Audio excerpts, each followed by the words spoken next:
And I hit a realization point where I was like, okay, this business model is amazing. Like, girls love shopping online. It's personalized. They'll keep coming back over and over. We found this huge southern niche for it. And I had this realization. I was like, oh shit, I'm going to have to build like a factory. I'm going to have to build like a manufacturing plant. And I was thinking, do I want to do this? Do I want to do this? I get how much work it's going to be involved in it. I get how hard it's going to be in the years of staying up, fixing machines. I decided that I'm going to do it. I decided that I'm going to do it because, one, I can control my own manufacturing and I can control the supply. I can make more money. I have a bigger profit margins. I don't need to depend on someone else. I have the effort to do it.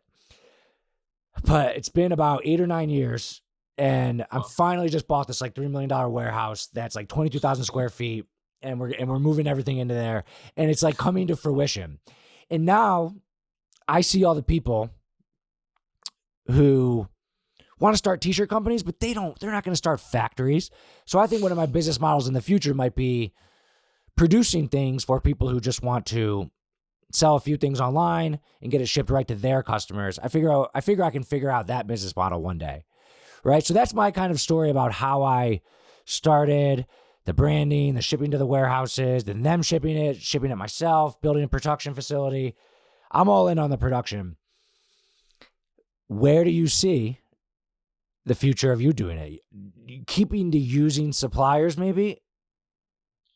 I mean, first off, congratulations with all that. Like that's incredible. It's been a fun ride. Oh my God, I bet. Yeah, I think you're right. There's definitely like a gap between like the people sort of starting out and that like in between zone. Like I'm talking to a lot of people who have brands and like they're up and coming. They're not like so large where they can have their own factory, but they're getting to a point where they can't ship out all their orders. It just takes too much time in the manufacturing. Right. You know, they want to focus on what they're doing.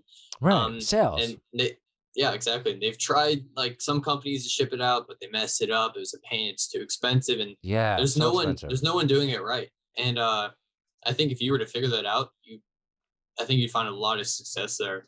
Yeah, it's just not the easy.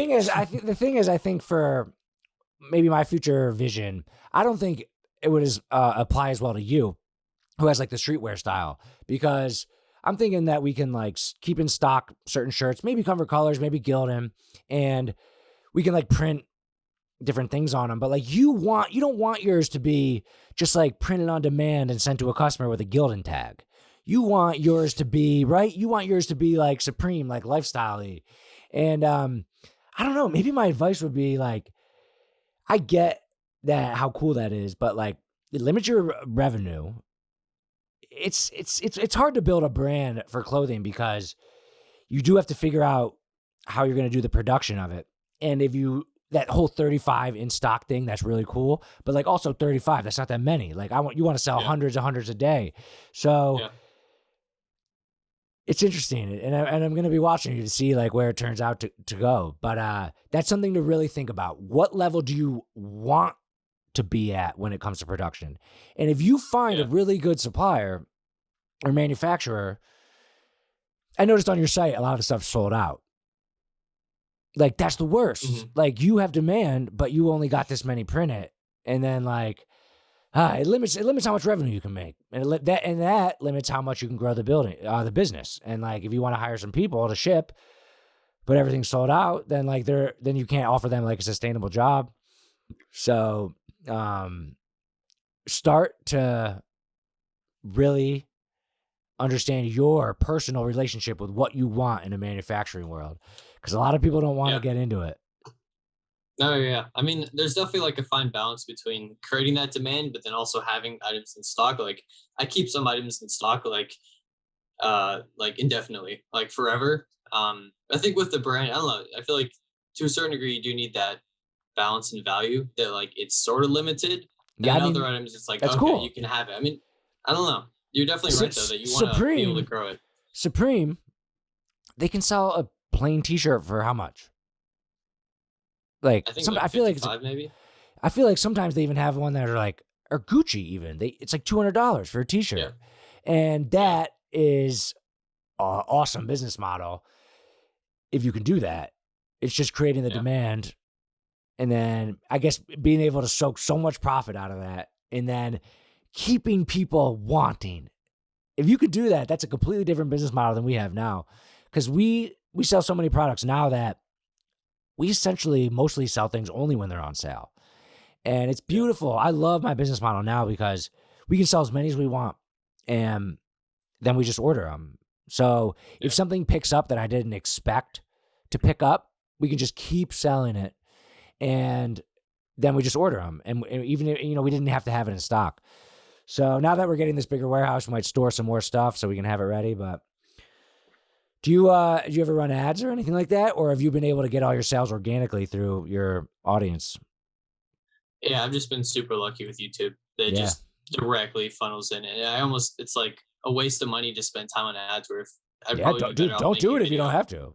Yeah, don't do it Yep. if you don't have to. I mean, like we've had like 5 million, 6 million revenue last year, and I spent like 25% of that on ads. Like, Wow. and I mean, it's profitable, but oh, imagine if I could have that 25% back. Like that'd be amazing.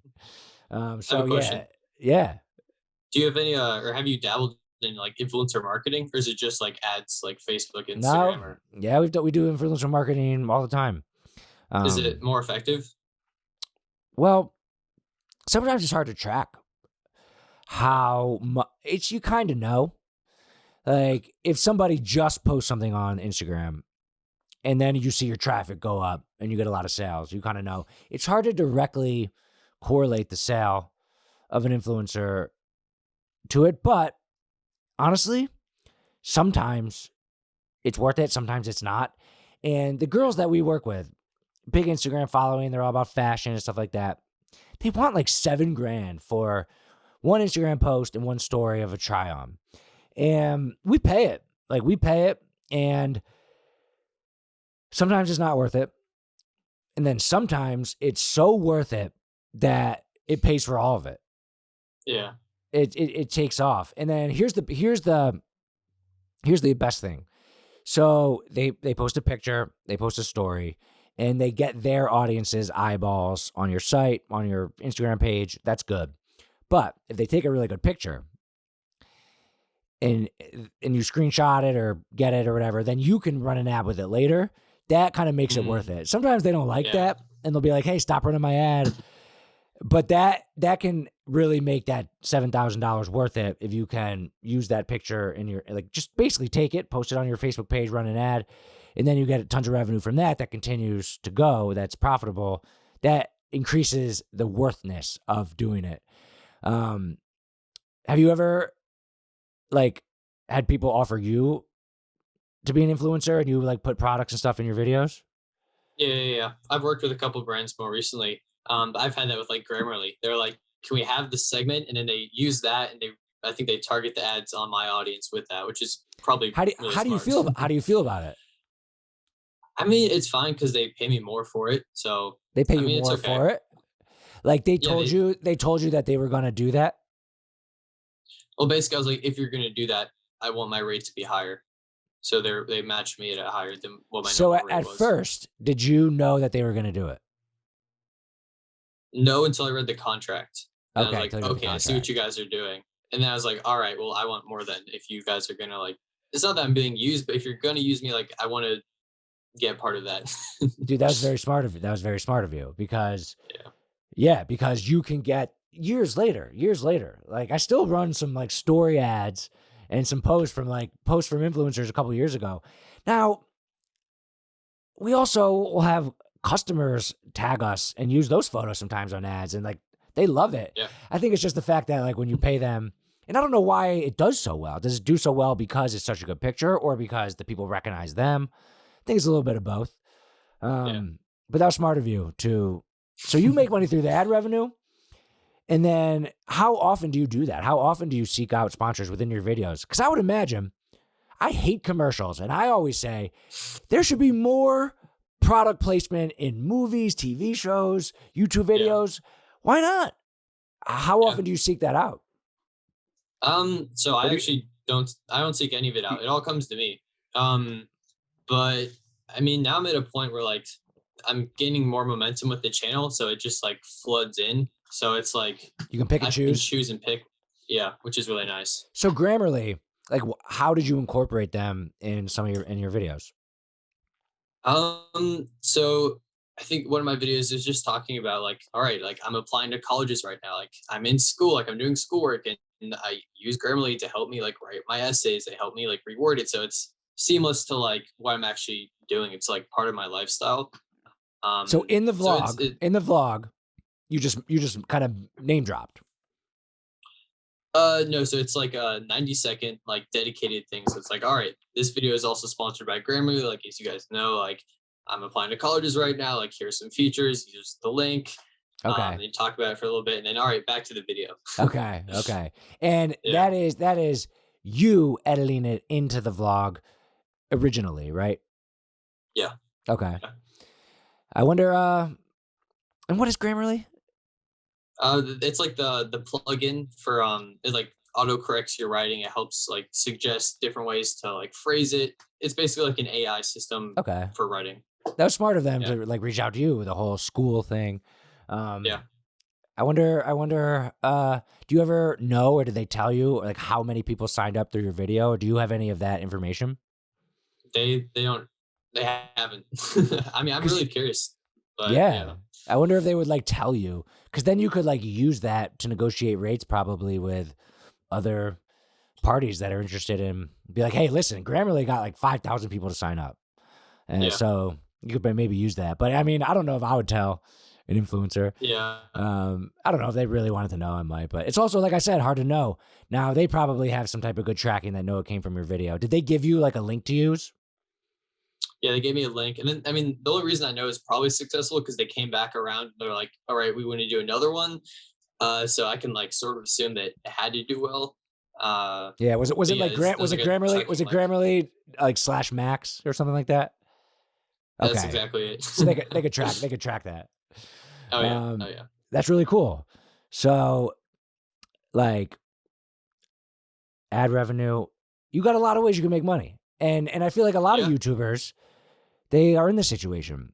And like what I feel like the clothing brand's probably your least profitable out of all these avenues, right? yeah. At the moment, yeah, I think it's a long term game with the clothing brand. Yeah. What are other ways that YouTubers monetize?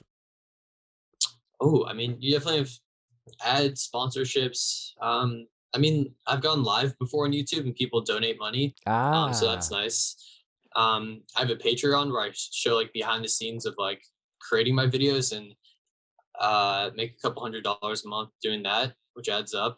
I think it's like maybe 8 9 thousand interesting. a year just showing Interesting. behind the scenes. And then like Um, I always like sometimes I listen to a podcast and they're like, if you wanna donate on Patreon, go for it. I'm like, what? yeah, I mean, am I stupid? Yeah, you're like, why would I do that? I mean, okay, like, but you are putting like a paywall there, and you're saying like, I'll give you this behind the scenes stuff with a Patreon. Is that what you're doing? yeah. So it's paywall. I show like what I'm doing. Like we have like a monthly Zoom call, so you just talk, chat about whatever. It's just sort of like Mm, I don't know. Since you are like an influencer, it's like people are yeah, interested in you. yeah. Yeah. And is that people that are also like trying to learn from you, that are trying to like learn some tips, tricks about their own vlog, or is it people who just want to be like, oh my god, it's Max? Hey, which ones is Probably a it? combination of both. It's Okay. probably like there's three. There's like people like Max. There's people like I'm interested in YouTube, and then there's like older people who just like I want to support what you're doing. Like you're helping the Okay. youth. Like okay, Okay. yeah, Do you feel like you're helping the youth? for sure, yeah. How? I think. I mean, it's more like I don't even think I know. Like I've gotten I think thousands of messages from kids. Like every day, I get like probably 100 DMs and like messages, letters. Like watching your videos change my perspective on the way like I approach my life. Like I turn my life around. I'm more optimistic now, and I mean, people have told me, I guess. All right. That's the best way to know that you're doing it. If people literally say, "Hey Max, you changed my life in a positive way." Well, that checks Yeah, out. So that probably feels yeah, good, right? It feels good. yeah, yeah. Awesome, More man. fulfilling than all the money stuff. But that doesn't hurt though, right? Doesn't hurt. Yeah, Almost forgot. I almost forgot. If you really enjoyed the clip, if you really enjoyed the podcast, one thing I would appreciate more than anything, just hit the little subscribe button. And I have hours and hours of podcast footage talking to some of the best entrepreneurs out there on YouTube. Watch some more of them. Check out this. Check out this. Go ahead and binge. Have some fun. I love you. Thanks for watching.